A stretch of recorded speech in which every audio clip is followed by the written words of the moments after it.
आप देख रहे हैं ड्रामा सीरियल झूम। अगर आपको हमारी ये एपिसोड पसंद आए तो हमारे चैनल ड्रामा सीरीज़ को सब्सक्राइब करें और बेल के आइकन को हिट करें। नहीं आने वाली वीडियो सबसे पहले आप तक पहुंचे, आप उसको वॉच एंड लिस्टन करते रहें, देखते रहें हमारे इस ड्रामा को। आर्यन जो होता है बड़े रिलैक्स मूड में बैठा होता है। वो बड़ा खुश होता है, खुशगवार मूड में बैठा होता है, क्योंकि डॉक्टर मरीम के भाई शहरी ने जो डॉक्टर मरीम को हासिल करने की शर्त लगाई होती है आर्यन के लिए, वो उसने शर्त पूरी कर दी होती है। शायद वो इसीलिए बड़े रिलैक्स और इन्जॉयमेंट माहौल में बैठा होता है कि उसने शर्त पूरी कर दी होती है। अब उसे कोई भी चीज़ जो है ना डरा धमका नहीं सकेगी, ना ही कोई चीज़ उसका बिगाड़ सकती है कुछ। इसीलिए शायद आर्यन जो होता है वो बड़े ही रिलैक्सेशन मूड में बैठा होता है, उसे किसी भी चीज़ की परवाह नहीं होती। सही है। शहरी से तो वो हर एक चीज़ पे लड़ सकता है, हर एक चीज़ से उससे बांट सकता है, हर एक चीज़ जुदा कर सकता है, लेकिन फ़िलहाल वो करना नहीं चाहता क्योंकि उससे पता है कि उसकी बहन का मसला है। ठीक है। शायद वो इसीलिए किसी भी चीज़ के ऊपर फोकस नहीं करना चाहता, और ना ही आर्यन को और कोई चीज़ नहीं चाहिए होती। ठीक है। बस वो यही चाहता है कि उसका अच्छे तरीके के साथ जो भी है वो सुलहनामा हो जाए। ठीक है। तो दूसरी तरफ शहरी के दोस्त जो होते हैं ना, वो बड़ा गुस्सा कर रहे होते हैं शहरी के ऊपर। शहरी को कहते हैं कि यार तुम्हें आर्यन से मसला क्या है। ठीक है। वो तुम्हारी बहन को चाहता है और तुम्हारी बहन भी उसे चाहती है, तो तुम लोग क्यों ऐसे रिएक्ट कर रहे हो, क्यों इस तरह के मसले मसाइल पैदा कर रहे हो। तो शहरी जो होता है गुस्से में आ जाता है और आकर कहता है कि तुम लोगों को ये काम करने को कहा था, उस पर नज़र रखनी, वो भी नहीं तुम रख सके, और वो एक अच्छी फर्म में जॉब हासिल कर गया। तो तुम क्या करते फिर रहे हो, किस चीज़ की तुम यानी कि हमारे साथ दोस्ती निभा रहे हो। ठीक है। शहरी बड़ा गुस्सा होता है, गाड़ी उनके पास होती है, शहरी उनको ना बहुत गुस्सा होता है, बहुत बोलता है, उनकी खूब इंसल्ट करता है। तो शहरी कहता है यार अब इसका क्या हाल निकालें। ठीक है। जो गाड़ी में बैठा होता है शहरी का दोस्त, वो शहरी को कहता है यार ये बंदा तो हमसे भी ज़्यादा शातिर निकला है। ठीक है। खामोश रहता है, लेकिन हम तो कहते थे हमसे लड़ेगा, हमारी तबीयत के ख़िलाफ़ होगा।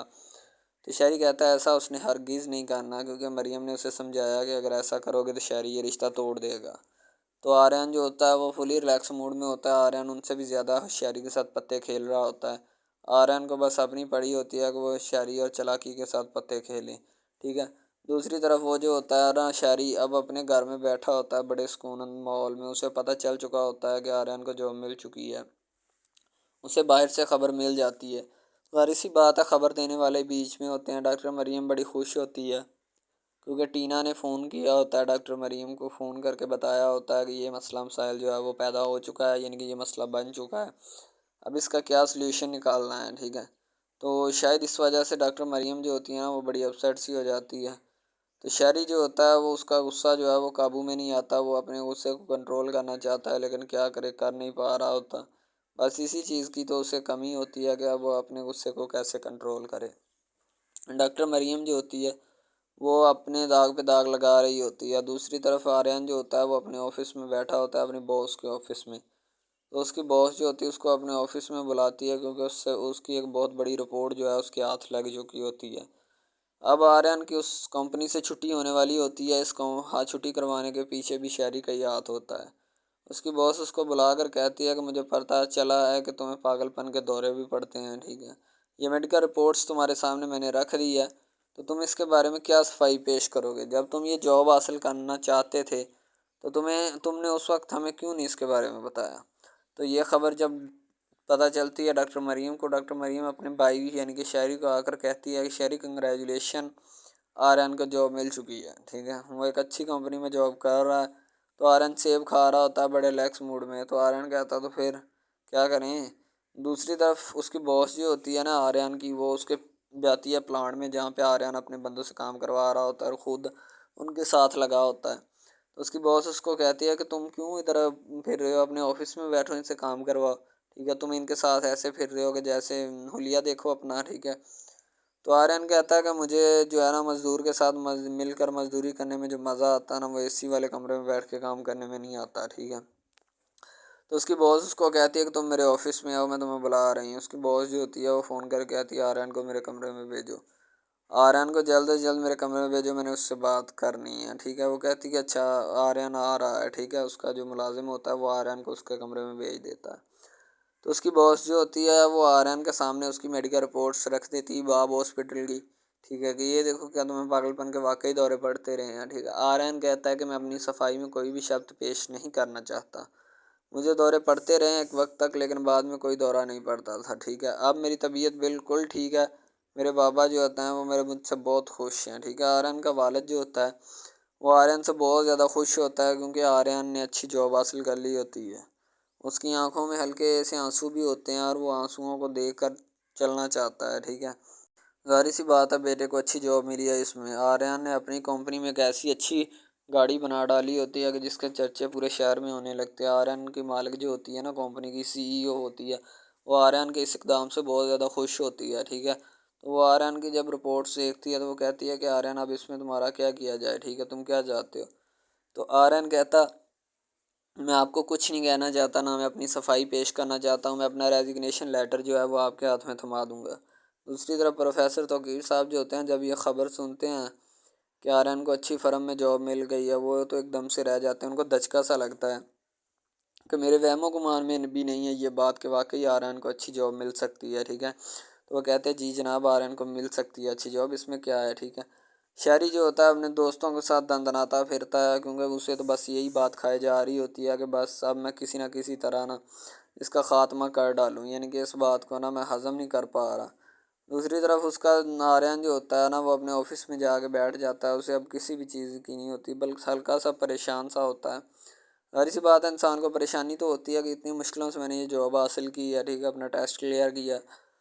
तो अब मेरी जो रिपोर्ट है वो मेडिकल वो यहाँ पे भी पहुँच गई। उसकी कंपनी की जो सीईओ होती है वो अपने सीनियर मैनेजर फ़ारूक साहब को बुलाती है और उनसे मशवरा हासिल करना चाहती है कि फ़ारूक साहब आपकी इस मामले में क्या राय है। फ़ारूक साहब कहते हैं कि देखें मैम, मैं आपको कहता अच्छा नहीं लगता, लेकिन फिर भी आप मेरा लिहाज करते हैं कि मैं पुराना मैनेजर हूँ आपका, ठीक है। मैं आपको बताता हूँ कि लड़का काम करने वाला है, ठीक है। जब से ये आया हमारी प्रोडक्शन भी डबल हो चुकी है, हमारा काम भी सेट हो गया और काफ़ी हद तक हमारे जो मुलाजिम हैं ना वो एग्री हैं और बड़े अच्छे तरीके के साथ काम कर रहे हैं। तो हमें क्या ज़रूरत है इस जैसे लड़के को निकालने की। किसी के माजी फोलना हमारे लिए अच्छा नहीं है, ठीक है। उसका माजी जैसा भी गुजरा, जिस तरह का भी गुजरा, हमें उसके माजी से कोई लेना देना नहीं है। हमें तो बस अपना काम लेना है, तो वो हम ले रहे हैं और लेना जानते हैं, ठीक है। तो फ़ारूक साहब जो होते हैं वो अपनी मैडम से जो है ना बातचीत कर लेते हैं। बातचीत करने के बाद उसको हौसला दे देते हैं, ठीक है, कि मुझे उम्मीद है लड़का अच्छा काम करेगा, आप इनको निकालिए मत, ठीक है। मेरी तो यही राय है कि यहाँ से इसको भेजिए मत, अच्छा काम करेगा। तो फ़ारूक साहब की बात से मैम एग्री करती हैं और जब आर्यन अपने दफ्तर की तरफ जा रहा होता है, ठीक है, तो वो अपनी ऑफिस से बात सुन के, यानी अपनी सीईओ की बात सुन के आ रहा होता है। फिर वो अपने ऑफिस की तरफ जा रहा होता है। ज़ाहिर सी बात है, आप अपना बैग शैग उठाएगा और निकलेगा घर की तरफ। डॉक्टर मरीम जो होती है उसको कॉल आती है, ठीक है, टीना की। टीना उसे इस खुशखबरियों से नवाज रही होती है, तो डॉक्टर मरीम जो होती है ना वो भी उसके साथ बातचीत करना चाहती है। लेकिन अब जुदाई का अरसा भी करीब करीब ख़त्म होने को आ रहा है, ठीक है। वो फ़ोन पे बात कर रही होती है और खुशामदीद यानी कि बड़े है ना प्यार और तकल्लुफ़ किए जा रहे होते हैं उस हवाले से कि आर्यन को जॉब मिल चुकी है, ठीक है। घर में भी खुशी का समा होता है। तो प्रोफेसर जो होते हैं अपने बच्चों को तोहफ़े तोहफ़ दे रहे होते हैं, जो उनके पास पढ़ते हैं, हल्की सी बुक्स वगैरह ना उनको दे देते हैं। तो दूसरी तरफ कंपनी की सीईओ जो होती है ना वो आर्यन की रिपोर्ट्स को बाद में चेक करती रहती है और देखती है, ठीक है।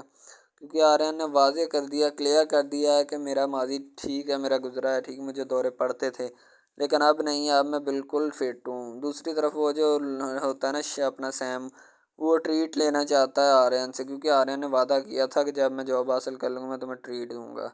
तो डॉक्टर मरीम को लेकर जो होती है ना वो ट्रीट देने चले जाते हैं। दूसरी तरफ सैम भी उसके साथ ही चला जाता है।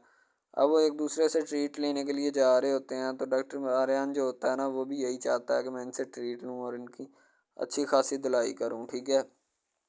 कंपनी की सीईओ जो होती है अपने घर की तरफ रवां दवां हो जाती है, क्योंकि उसका वालिद जो है उसको मिलने के लिए आया होता है। वो आर्यन के ऑफिस में बैठा होता है, आर्यन से बातचीत कर रहा होता है। फ़ारूक साहब जो होते हैं वो आके आर्यन को खुशखबरी दे देते हैं कि सीईओ साहब ने आपको नहीं निकाला, आप इसी कंपनी में काम कर रहे हैं। सीईओ का वालिद जो होता है जिसने आर्यन को काम पे लगवाया होता है, शहरी जो होता है अब अपने दोस्तों के साथ आर्यन को वो ना नुक्करे खुड्डे लगाने की प्लानिंग में होता है। आय हाय, फिलहाल नज़र पड़ती है डॉक्टर मरियम की आर्यन के ऊपर। दोनों की लंबी जुदाई का जब सफ़र ख़त्म होता है, एक दूसरे के पास आकर मोहब्बत भरी नज़रों से देखते हैं एक दूसरे को, तो उनकी मोहब्बत से रहा नहीं जाता। वो एक दूसरे से बात तो कोई नहीं अभी कर पाते, लेकिन उनकी नज़रें ही कुछ इस तरह से देख रही होती हैं जिसका अंदाज़ा लगाया जा सकता है। डॉक्टर मरियम को अपना माजी याद आ जाता है बचपन के, जब उसकी माँ ने उसे कहा था कि अपने भाई को किसी भी सूरत छोड़ना मत। एक तरफ भाई है और दूसरी तरफ मोहब्बत है। तो डॉक्टर मरीम के लिए बड़ा मुश्किल हो गया कि किसको सजेस्ट करूँ, भाई को सजेस्ट करूँ या मोहब्बत को। और